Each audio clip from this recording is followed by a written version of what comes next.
Hello दोस्तों, good morning. एक बार फिर से स्वागत है आपका आपके अपने यूट्यूब चैनल एकेसी स्टडीज पर।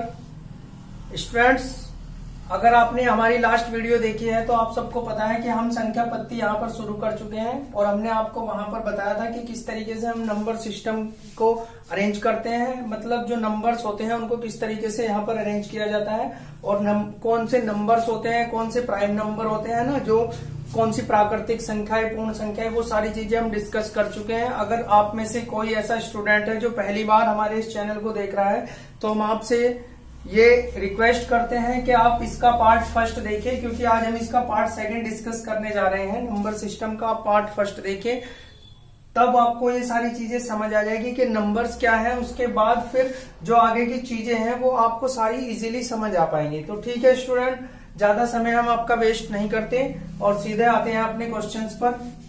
जहां पर हमने क्वेश्चन छोड़े थे वहीं से आगे शुरुआत करते हैं। कई बार इस तरह देखो स्टूडेंट, आप ये समझ चुके हैं कि 1 से लेके यहाँ तक 20 तक या कितनी भी संख्याओं की गुना को प्लस करना है तो हम कैसे करेंगे, ठीक है ना।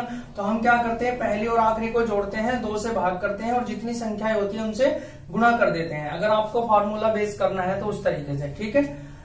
तो लेकिन अब क्वेश्चंस कुछ इस तरीके से आ जाते हैं। वहां पर हमने सम और विषम का भी किया था कि अगर मैं कहूं कि 1 से लेके 20 तक की सभी सम संख्याओं का योग करना है तो आपको पता है पहली को जोड़ना है और लास्ट को जोड़ना है। वो चीजें मैं वहां पर सिखा चुका हूं, तो आप वहां से देख लीजिए, आपको ज्यादा इजी रहेगा ताकि हम आगे यहां से शुरू कर सके, ठीक है। तो आप उससे आगे आप देखिए। अब यहाँ पर क्वेश्चन दिया है कि 51 से लेके 100 तक की सभी संख्याओं का योग करना है। यहाँ पर यह नहीं बोला कि सम का या विषम का, सभी का करना है। तो आपको पता है कि हम 1 से लेके 100 तक का सबका योग करते हैं, ठीक है ना। तो कैसे करते हैं, पहली को जोड़ते हैं इसको, लेकिन यहाँ पर बात की किसकी है, 51 से लेके 100 तक। तो हम वही करेंगे, पहली और आखिरी संख्या को हम जोड़ेंगे तो कितना आ गया, 151, ठीक है ना। और उसको फिर 2 से भाग करेंगे और गुना करेंगे कितनी संख्याएं हैं। तो यहाँ पर आप चीज समझिए कि संख्याएं कितनी है स्टूडेंट, यहाँ पर संख्याएं कितनी है, 50।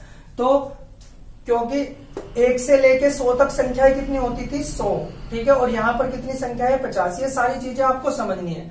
तो केवल क्या करना है, वही सेम क्वेश्चन है, पहली और आखिरी को जोड़ना है, 2 से भाग करना है और जितनी संख्याएं हैं उनके आधे से गुना कर दे। सॉरी, जब भाग कर रहे हैं तो फिर आधे की जरूरत नहीं है, जो संख्याएं हैं जितनी वो रख देंगे, ठीक है। अगर आप 2 से भाग नहीं करते तो फिर आप पहली संख्या को और आखिरी को जोड़िए, और अगर आप ये पता लगा पाते हैं कि संख्या कितनी है तो उसका आधा कर दीजिए, क्योंकि 2 से भाग करना है, वो सिर्फ इसलिए है।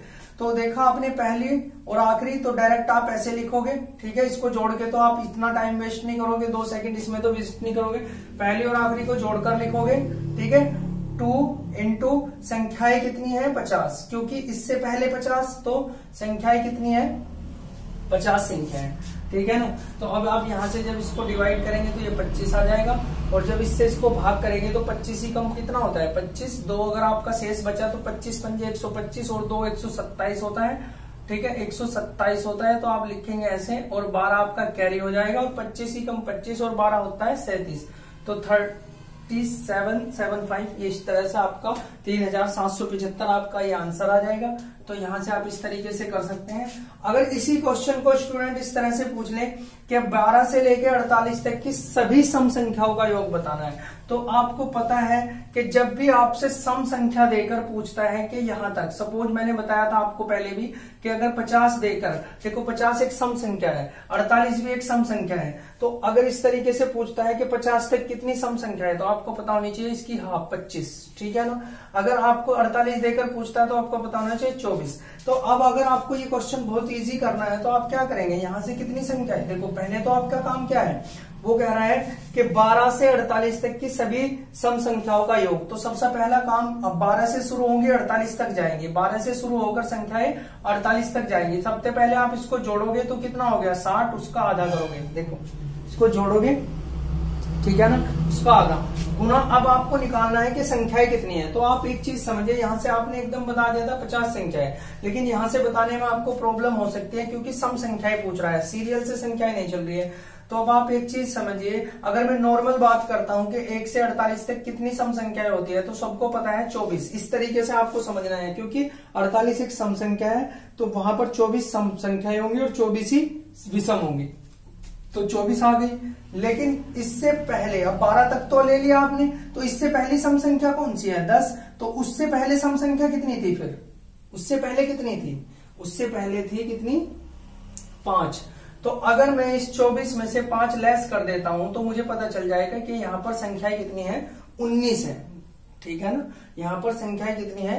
19 है, क्योंकि हमने वहां पर 1 से लेकर 48 तक ली थी जब 24 आ रही थी, लेकिन यहां तो बात 12 से कर रहा है ना, तो इसका मतलब इससे पहली सम संख्या कौन सी है? 10। तो 10 तक जो 5 सम संख्याएं होंगी वो तो लेस करनी पड़ेगी ना, तो 19। तो उम्मीद है ये चीजें आपको समझ आ रही है।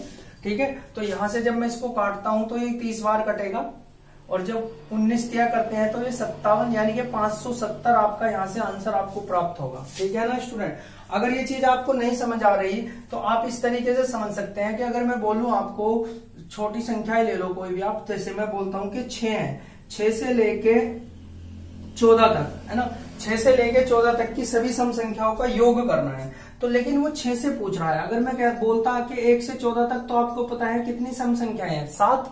ठीक है, लेकिन वो बोल रहा है 6 से, तो आपको पता है कि इससे पहले कितनी संख्याएं होती है सम?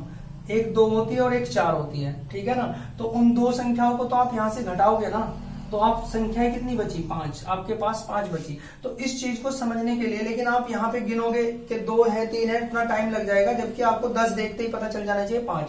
तो इसी तरीके से इससे पहले जो संख्या है 4, आपको पता चल जाना चाहिए कि 2 है इससे पहले सम संख्या, तो वहां से लेस हो जाएगी। तो अब हमें क्या करना है? पहली और आखिरी को जोड़ना है 20, उसको भाग करना है 2 से और गुना करनी है 5 से, क्योंकि 5 संख्याएं हैं, तो कितनी संख्या आ जाएगी? 50। तो इसका योग कितना आ जाएगा? 50। तो इसको भी आप थर्ड क्वेश्चन करके लिख सकते हैं स्टूडेंट। ठीक है ना, तो ये चीजें आपको सारी समझ आ रही है, ऐसी मैं आपसे उम्मीद कर सकता हूं, क्योंकि आप सब बहुत अच्छे से पढ़ भी रहे होंगे। ठीक है, अगर नहीं पढ़ रहे हैं तो पढ़ना शुरू कीजिए, क्योंकि वैकेंसीज आप सब समझ रहे हैं कि आने वाली हैं, आ रही हैं, है ना, कुछ चल रही हैं। जो लोग बैंक की तैयारी कर रहे हैं, बैंक्स में भी ये बहुत इंपॉर्टेंट रोल आपके लिए अदा करेगा। तो आप समझिए यहां से 8 के पहले, अब देखो दूसरे टाइप का क्वेश्चन इसमें इस तरीके से आ जाता है। देखो टाइप इसको आप फर्स्ट ही मान के चलिए, क्योंकि हम प्लस की बात कर रहे हैं कि योग करने के बाद। अब देखिए 8 के पहले 5 गुणजों का योग बताना है। तो जिसको गुणज नहीं पता, गुणज का मतलब होता है कि 8 एकम 8, 8 दूनी 16, 8 तिया 24, 8 चौक 32 और 8 पंजे 40। तो 1 2 3 4 5, ये 8 के पहले 5 गुणज हो गए। ठीक है, ऐसे ही अगर मैं 8 धाम 10 है, 8 धाम तक चलते हैं तो ये 8 के 10 गुणज होंगे। 8 धाम 80 होते हैं ना, ठीक है, तो ये 10 गुणज होंगे। लेकिन इसने बोला है कि 8 के पहले 5 गुणजों का योग। तो आपको देखो, ये तो मैंने आपके सामने लिख दिया, ठीक है, तो आपने लिख लिया। अब इसका योग करना है, तो आप कर सकते हैं, पहली और आखिरी को जोड़ेंगे 48, 2 से भाग करेंगे, गुना करेंगे जितनी संख्या है 1 2 3 4 5, 5 से गुना करेंगे तो ये कितना हो गया? 24, क्योंकि 48 का आधा कितना होगा? 24, और 24 पंजे कितने होते हैं? 120। तो आप यहां से बता पाएंगे 120 आंसर है। लेकिन आपको इतना कुछ करने की जरूरत नहीं पड़ेगी स्टूडेंट। इस क्वेश्चन में आपको सिर्फ जब भी कहेगा, जब भी आपके सामने आएगा कि 8 के पहले 5 गुणज, तो आपको क्या करना है? 8 के पहले 5, तो आपको पता है 8 पंजे 40, तो 8 और 40 48, 48 का आधा 24, इतना टाइम नहीं लेंगे, और 5 गुणज है तो 5 से गुना कर देंगे, तो आ जाएगा आपका 120। ठीक है ना, ये ऐसे आपको करना है। दूसरा क्वेश्चन मैं आपको समझा देता हूं। 5 के पहले 8 गुणज, तो 5 अठे 40, 5 अठे 40 और 5 45 आप लिखेंगे, 2 से भाग करेंगे, गुना 8 गुणज है तो 8 से करेंगे, और जब 8 से काटोगे तो 4 आएगा। ठीक है, और जब 4 से गुना करोगे तो आप कितना आएगा?